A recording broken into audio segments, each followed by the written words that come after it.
vamos a tratar el tema de nociones de embriología general. Vamos a comenzar con primera semana. Obviamente, primero, como siempre les digo, el mapa del sitio. El mapa del sitio es primera semana del desarrollo, segunda, tercera semana del desarrollo y el periodo embrionario, que es de la cuarta a la octava semana del desarrollo. También compete dar algunas nociones sobre la estructura placentaria y sus cambios generales. Bien, en la primera semana hay tres hechos fundamentales, que son la fecundación, la segmentación y la implantación. La fecundación, bueno, la fecundación es la penetración del espermatozoide dentro del ovocito. Para ello, obviamente, los espermatozoides han tenido que sufrir unos procesos previos que ocurren en genital femenino y que se llaman capacitación y reacción acrosómica. La capacitación consiste en la pérdida de ciertas proteínas del citoplasma, mejora su forma hidrodinámica, su entrada en medio acuoso, y la reacción acrosómica es la liberación de ciertas enzimas que le permiten atravesar ciertas barreras que lo separan del ovocito. Las enzimas son la hialuronidasa, la sonalicina y la tripsina. Esto le va a permitir atravesar tres barreras que son la corona radiada, la zona pelúcida o membrana pelúcida y la membrana vitelina o membrana citoplámica del ovocito. Bien, las barreras estas, la zona pelúcida, la membrana vitelina, la corona radiada, van a cambio que reciben el nombre de reacción cortical para la corona radiada, reacción de zona para la zona pelúcida y reacción vitelina para la membrana vitelina. ¿Y qué son? Y son cambios físicos y químicos que evitan la poliespermiación de la fecundación. Las consecuencias de la fecundación son la determinación genética del sexo, la restitución del número diploide de cromosomas y el inicio de la segmentación. El inicio de la segmentación. ¿Y qué es eso? Y bueno, que en el mismo espacio donde yo tenía una sola célula, tengo dos células. ¿Por qué? Porque se dividió. Y luego tengo 4 y 8 y 16 y así. Pero todo en el mismo espacio. Es decir, aumenta el número de células, pero no aumenta el volumen total del producto de la fecundación. Entonces cada célula es cada vez más pequeña. Hasta que llega un momento en que se dispara la actividad metabólica y la diferenciación y comienza realmente el crecimiento y la diferenciación en una multiplicidad de estructuras que ahora más tarde vamos a ver. Bueno, es un hecho fundamental, uno de los grandes hitos, una de las grandes cosas que nos ocurre, la segmentación, porque va a culminar con la activación metabólica por esa relación diferente que hay entre la superficie de la célula y el volumen, que alguna vez lo vimos en la parte general en otro video. Entonces es muy importante. ¿Y por qué periodos pasa? Y bueno, pasa por un periodo que es un estadio macizo que se llama mórula, de unas 12 a 16 células. Ahí yo ya reconozco unas 4 que son interiores, embrioblasto o macizo celular interno, y unas 12 que son exteriores o macizo celular externo, o trofoblasto. El trofoblasto va a dar origen a la placenta, redondeando, ¿no? En realidad no es solo él, y el embrioblasto, bueno, va a dar origen al embrión. En este momento, ¿cómo se le llama? Y se le llama mórula o se le llama blástula cuando aún dentro de la primera semana se cavita, aparece una cavidad. Entonces, en este momento nosotros podemos decirle embrión, feto, esto, lo que quiera, pero en realidad no es un embrión. En este momento es una mórula o es una blástula. Luego vamos a ver en la tercera semana, nos falta porque todavía no hemos terminado de la primera, pasa a llamarse gástrula durante esa tercera semana. Y recién en la cuarta semana, es un embrión. El periodo embrionario es de la cuarta a la octava semana. Periodo de organogénesis que se llama. Bien, implantación. ¿Cuándo ocurre? ¿Dónde ocurre? Bueno, la implantación, por empezar, ¿qué es? La implantación es la penetración del producto de la fecundación en el endometrio. Se implanta. ¿Cuándo se implanta? Redondeémoslo, día 7, fin de la primera semana. Ocurre normalmente ocurre en la región posterior-superior del útero y desde el punto de vista histológico en la capa que se llama compacta, que es el tercio más superficial de la capa esponjosa del endometrio. Bien, la segunda semana nos conviene encararla para su mejor estudio y comprensión en qué ocurre con el trofoblasto y qué ocurre con el embrioblasto. ¿Qué cosas ocurren con el, por ejemplo, trofoblasto? El trofoblasto se subdivide en una monocapa de células mononucleadas que se llama citotrofoblasto, se abrevia CTB, y una capa que es producto de la división de estas células que acabamos de comentar, que se llama sinciciotrofoblasto, STB larga. Bien, el sinciciotrofoblasto es una capa de células multinucleadas. En un determinado momento de la segunda semana generan unas lagunas, más o menos es la estructura como de un queso gruyere, galerías, que se conectan unas con otras. Bien, en un determinado momento perfora vasos maternos y esas galerías son invadidas por sangre materna. Es el primer esbozo de circulación útero-placentaria que tenemos en la segunda semana. Bien, entonces se ha dividido el trofoblasto en cito y sincicio. El cito origina al sincicio y pasa por un periodo que se llama lacunar, se esboza la circulación útero-placentaria. Y bueno, se forman unas vellosidades en la placenta que se llaman vellosidades primarias. Son exclusivamente epiteliales con un eje de citotrofoblasto rodeado de sincicio-trofoblasto. Bueno, con el trofoblasto no pasa nada más, pero ¿y qué ocurre con el embrioblasto? El embrioblasto se ha dividido rápidamente en epiblasto o ectodermo e hipoblasto o endodermo. El epiblasto va a formar el hipoblasto, disculpen, el hipoblasto va a formar el techo de una cavidad primitiva que se va a llamar saco vitelino primitivo. ¿Por qué? Porque a partir del epiblasto se forman unas células planas, estrelladas, que tapizan esa cavidad de la blástula. Y esas células van a formar una membrana que se llama membrana exocelómica o de Heuser. Se escribe Heuser con H al principio. Entonces, yo tengo una cavidad llamada saco vitelino primitivo que tiene un piso formado por la membrana exocelómica o de Heuser y un techo formado por el hipoblasto. Sobre el epiblasto o ectodermo primitivo se desarrolla una pequeña cavidad que se llama amnios. El amnios.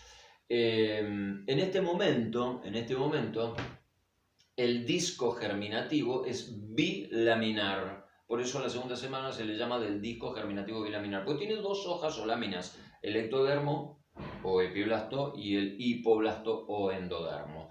Bueno, luego aparece otro crecimiento a partir del epiblasto, que es un tejido conectivo que va a ir despegando la membrana de Heuser del citotrofoblasto al que estaba tapizando. Esa estructura nueva es de naturaleza conectiva, histológicamente es tejido conectivo, y se llama mesodermo extraembrionario. El mesodermo extraembrionario va a formar pequeñas cavidades que se fusionan en una gran cavidad y termina formando una cavidad única que se llama cavidad exocelómica o coriónica.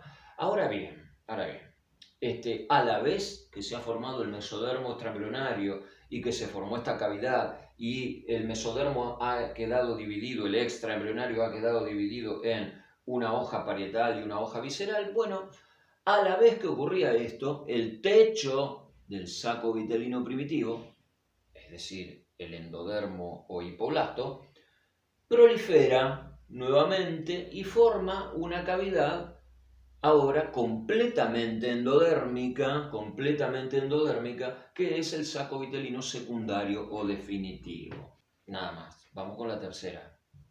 En la tercera semana, si nosotros observamos desde dorsal y lateral, es decir, cortamos el amnios, como si estuviese uno mirando un partido de fútbol en la segunda planta de un estadio y en los laterales, como de mitad de la cancha. ¿Y qué vamos a observar? Y bueno, vamos a observar que el disco germinativo ya no es circular y plano. Sigue siendo plano, pero no es circular. No es un disco verdaderamente. Tiene un extremo más angosto caudal le decimos, y un extremo más ancho, cefálico le decimos. Bueno, y desde el extremo caudal, ¿cómo lo reconoces? Porque es más angosto, desde el extremo caudal por la línea media, crece una línea y surco primitivo. Oiga, ¿y cómo es eso? ¿La traza alguien con un lápiz? No, no. Las células proliferan y se forma esa estructura que les estoy comentando que se llama línea y surco primitivo. Y digo, oiga, ¿qué ocurre ahí? Bueno, que como proliferan, algunas células del ectodermo, que eso es lo que estamos mirando, migran y se van a ubicar entre el ectodermo del cual se originaron y el endodermo. Esto es la formación del mesodermo intraembrionario. El mesodermo intraembrionario se va a ubicar entre el ectodermo que le origina y el endodermo. Bien, el mesodermo intraembrionario ya marca que tenemos un disco germinativo trilaminar. Tengo ectodermo, tengo mesodermo, tengo endodermo. El mesodermo intraembrionario se va a ubicar en todo sitio entre el ecto y el endodermo, menos en dos lugares, que son la lámina procordal en el extremo cefálico y la lámina caudal, o cloacal, perdón, en el extremo caudal. Allí están fuertemente unidos ecto y endodermo y no se interpone mesodermo. Pero es preciso que lo sepamos. Hay mesodermo por todos sitios menos en esos dos lugares. En este momento yo voy a poder dividir claramente ciertos campos o regiones del mesodermo. ¿Por qué? Y bueno, porque va a haber un mesodermo cefálico a la lámina procordal y un mesodermo caudal a la lámina procordal. El que está caudal a la lámina procordal, o membrana bucofaringea futura, ese mesodermo que está caudal va a tener a ambos lados de la línea media, va a tener una región paraaxil, una región intermedia, una región lateral. La región paraaxil forma engrosamientos segmentarios en bloque que van a llamarse somitas, son muy importantes.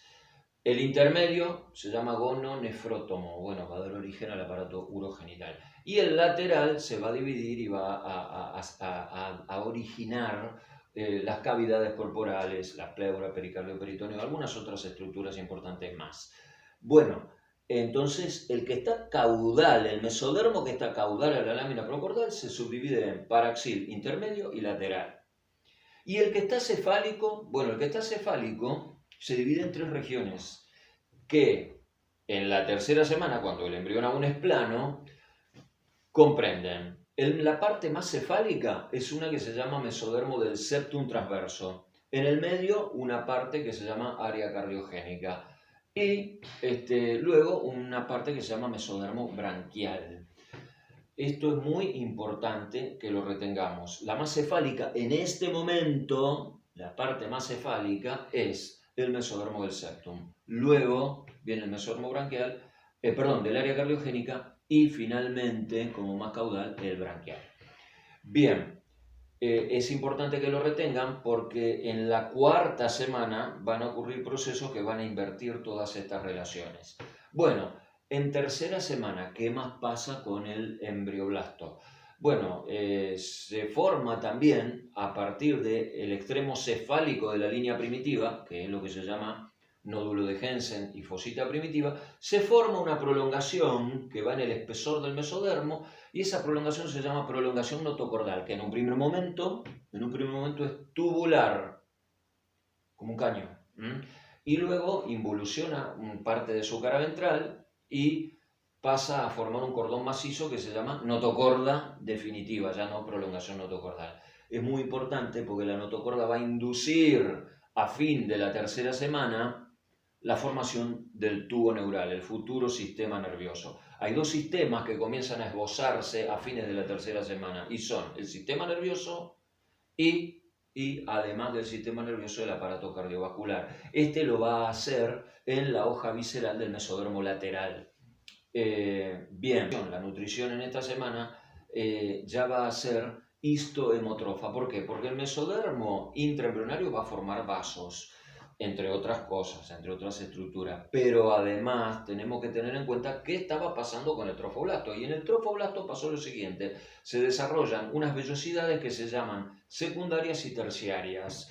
Las secundarias tienen un eje de mesodermo extraembrionario, rodeado de citos y rodeado de sincicio trofoblasto.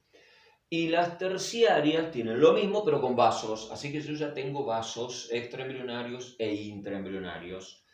Entonces, es muy importante lo que pasa aquí en el trofoblasto también. ¿Por qué? Porque no se olviden, el cito origina al sincicio. Y mientras yo te siga teniendo sincicio por fuera y cito por dentro, eh, tengo algunos resguardos de tipo inmunológico. Les comento. El sincicio trofoblasto no expresa moléculas de clase 1 y clase 2 del complejo mayor de histocompatibilidad, por lo tanto no presenta antígenos. Si no presenta antígenos, soy inmunológicamente invisible en el útero, entre este y otros mecanismos más, pero es quizá el más sencillo de comprender. Cuando la estructura placentaria vaya cambiando con el curso del embarazo y el citotrofoblasto incluso comienza a horadar al sincicio y aparece cito por fuera del sincicio, bueno, ahí ocurre que la cosa cambia, porque el citotrofoblasto sí expresa moléculas de clase 1 y clase 2, entre otras cosas, y entonces mi invisibilidad inmunológica se va a ir perdiendo.